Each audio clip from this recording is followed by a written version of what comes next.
everybody. I'm Subbaiah Dasaka. I'm ex-Chief General Manager in Production Discipline of ONGC. I have over 36 years of experience in upstream oil gas production. During this period, I have worked in all aspects of exploration of hydrocarbon. This is exploitation of hydrocarbon. I have also rendered consultancy for 2 years post my retirement to ONGC with this, an international wing of ONGC operating in about 12 countries in the world. And during my services in ONGC and OVL, I have guided a number of engineering students of various institutes in India for their midterm and final projects. And I have given refresher training courses for serving employees of oil industries, both at national and international level. With this background, I am now introducing myself as your faculty. I will be guiding you all through my lectures, aiming at great curriculum for petroleum engineering after students.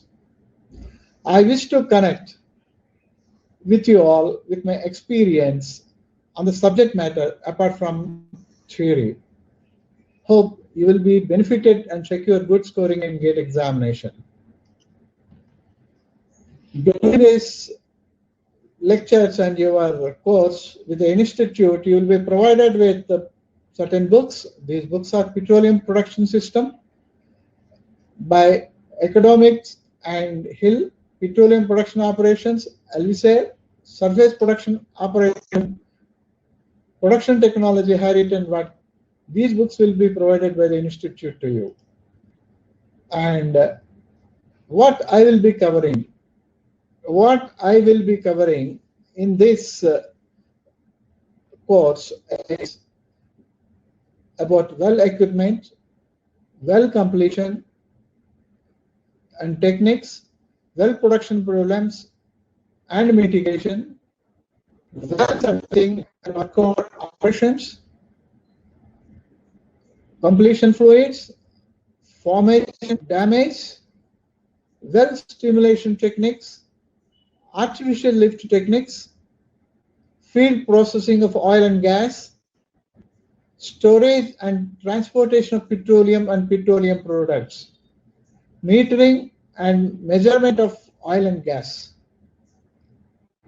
production system analysis and optimization, production testing, multi-phase flow in tubing and flow lines, nodal system analysis, pressure vessels, storage tanks, shell and tube heat exchangers, pumps and compressors, LNG and its value chain. This is a whole lot of all exploitation technique and I will be trying to cover. And the institute will be providing with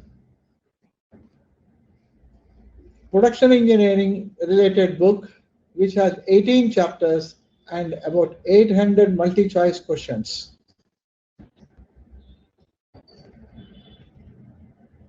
And coming back to my scope, I think you are aware that oil industry operates in 3 domains. One is upstream, another is downstream, and midstream. Upstream with oil and gas exploration, drilling, reservoirs, well completions, process at both onshore and offshore. Downstream deals with the refineries, terminals. Midstream deals with transportation, both onshore and offshore. During my lectures, I'll be dealing with upstream domain topics conforming to curriculum of GATE for petroleum engineering students. The endeavor of the petroleum engineer, because why we are doing this, we should be doing something for a purpose. So petroleum engineers, our endeavor should be to evolve, acquire, adopt and innovate relevant technology with an aim to, for what? For maximizing recoverable reserves at against proven reserves. We'll be talking about this, what are recoverable reserves and proven reserves after some time. Improving production rate as against reserves. So if you have some reserves with you, how much production you are doing, with which how many years these reserves are going to last. This has an impact. I will discuss that. Reducing cost of production of oil and gas and other products. When I talk about cost, when I talk about cost, the cost is sum of subcosts. What are these subcosts? These subcosts are, one is finding cost. So your expenditure which you have incurred for finding the hydrocarbon at a particular place, at a particular depth, in a particular reservoir, that is finding cost.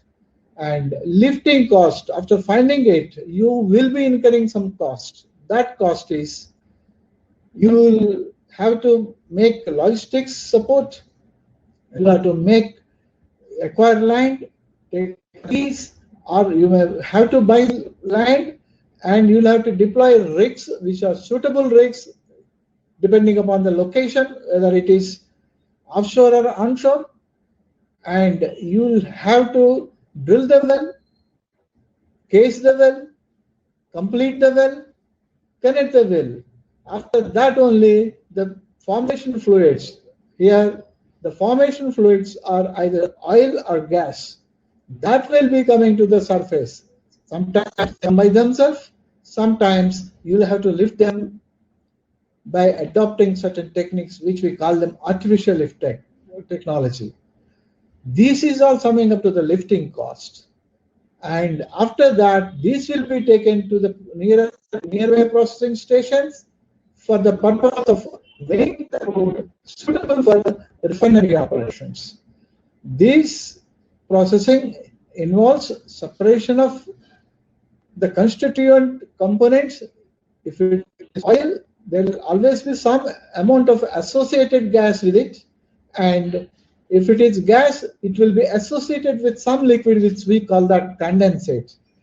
And this is to be processed, and all the reservoirs, invariably or most of the reservoirs contain water. That water will also be produced along with that water, that is formation water, which is millions of years old water, which may not be compatible to the surface as on this stage. And that water is required to be handled, processed, and disposed. This is all coming to processing cost. And after that, this is required to be transported to the consumer, either it is a country or some country or some other place, whoever takes this, that is transportation cost. All this put together will sum up as a production cost. You now appreciate. So many costs are involved. These costs should be such that whatever we get after sales of each barrel of oil, that should be viable. Viable means that the cost of the production should be less than the cost of the crude oil in the market. Then only you will be able to do some profit. That is a separate subject. We'll discuss it separately. So now these petroleum economics are highly dynamic and susceptible for political aspects, geopolitical aspects.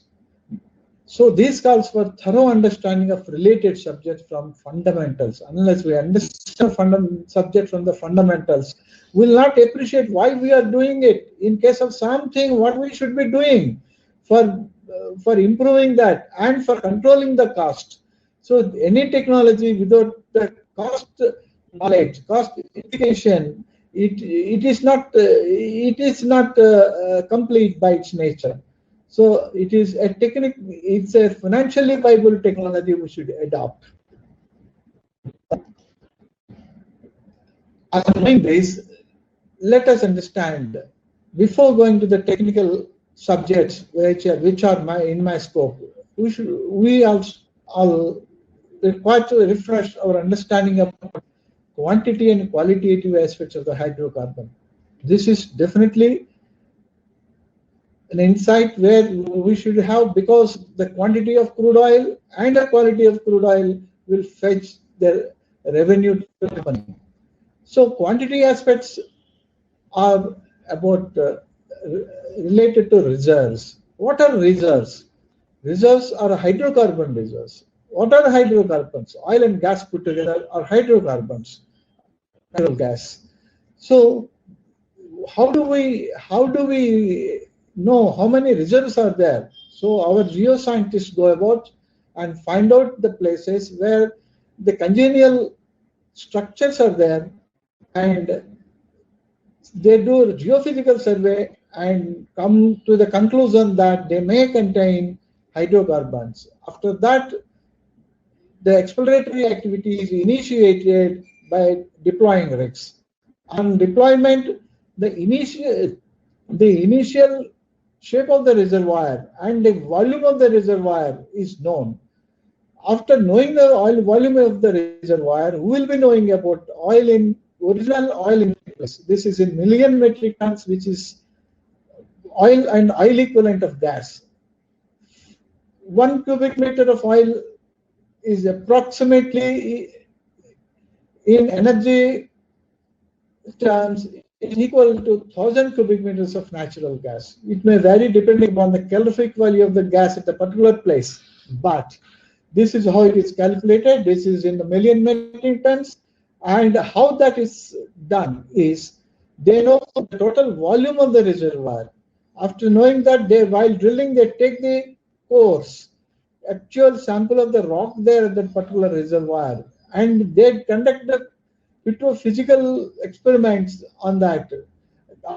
After conducting that, they will know what is the pore size, because these liquids are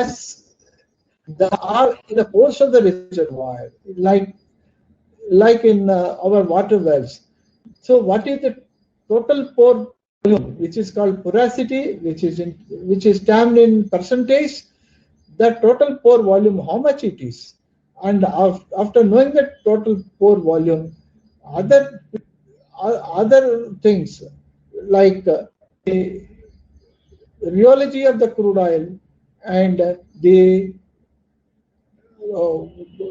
rock chemical characteristics, these will be taken into the account, and what could be the total constituent component of the oil and gas hydrocarbon here. Here the formation volume factors also play a role. What is formation volume factor?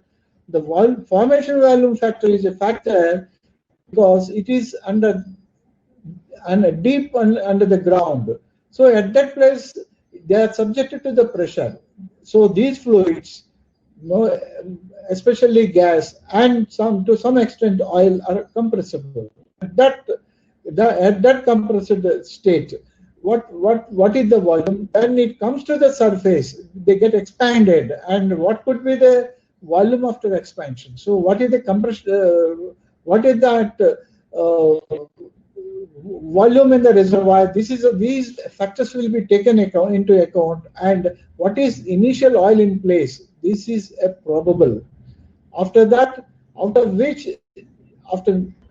knowing about all this, will be coming to the conclusion, or tabulating, or coming to an arithmetic calculation that how much are recoverable reserves because of the rheology of the crude oil, because of the porosity and other factors like permeability. We will discuss it during the course of lectures. These will come in course. So how much of that is recoverable reserves? And for recovering that, we'll have to deploy the development activity. The development activity is drilling the rigs, laying the flow lines to the processing stations, building up processing stations, and enhancing them as the production enhances. So these development activity improves the production rate from these reservoirs. Production rate speaks about the need for further development activity. What do you mean by, suppose if you done everything, you drill a well, case the well, cases are metal cases. You have laid the flow lines. You have also done these process facilities. Everything has some life. They will not be staying there forever, and you may have to change these things within a period of about 20-25 years. If you are still continuing beyond that, you will be incurring additional expenditure. And at the same time, if you have got some amount of reserves and producing very slow on it, so it will take a lot of time for completing those reserves. So that is also a financial loss to you. So you'll have to appreciate these reserves as fast as possible. That means if if a particular reservoir is there, if an expert program is adopted, the reservoir should be completely exhausted within a period of 10 to 15 years. Then you will have wonderful revenue back, expenditures. Now, coming back to quality expertise, API gravity. So API gravity is the term with which the crude oil is marketed. This determines the quality of the crude oil, and that API gravity is specific to a particular reservoir. That you cannot change, but the constituent components along with the soil, like sulfur and base sediments and water, should be efficiently be removed by processing. So that is the quality of the crude oil. This is all the activity of a product of in the upstream petroleum industry. For example, when I talked about the quality, if the gravity is 20 degrees or less, it is called heavy crude. So when we say it is a heavy crude, the API is 20 degrees or less. Though API does not have a unit, but it is termed as degrees. If it is 40 degrees, 40.1 degrees or greater, it is called light oil. So heavy oil fetches heavy components during fractionation in the refinery. So light oil, if it is fractionated, you will get light components like petrol, naphtha, which will give more revenue. And between 20 to 40.1, it is called intermediate oil. The crude oil with the low content of sulfur is termed as sweet. If the sulfur is more, it is called sour. The purity of crude oil increases with the decrease of sulfur based upon the process what we use, because sulfur is acidic material in nature. When it comes in contact with the processing equipment in the refineries, they will be affected. Less sulfur, more revenue. So we always talk about the barrel of the cost of barrel of oil. We'll see in the newspapers and all. So what that is called, the benchmark crude is Brent crude oil. That is API is 38.3 and sulfur content there is 0.37. That is called light sweet crude oil. There are many other crude oils like Texas Light, Dubai, Boni Light, Arab Light, Basara Light, Saharan Blind, which is Algeria, and Minas of Indonesia. So this should define the need and purpose of our subject matter for better appreciation and learning. So we should understand what is our role. On understanding, then we will know why when we talk about reservoirs, when we talk about fluid dynamics, when we talk about lift dynamics, when we talk about flow line sizing, equipment sizing, and when we talk about process storage tanks, sufferers, heat treaters, all these things we should understand. What is the need, purpose, and what for we are doing it. So we are going to discuss these things during lectures in the course, and with that I say thank you and good luck. Thank you.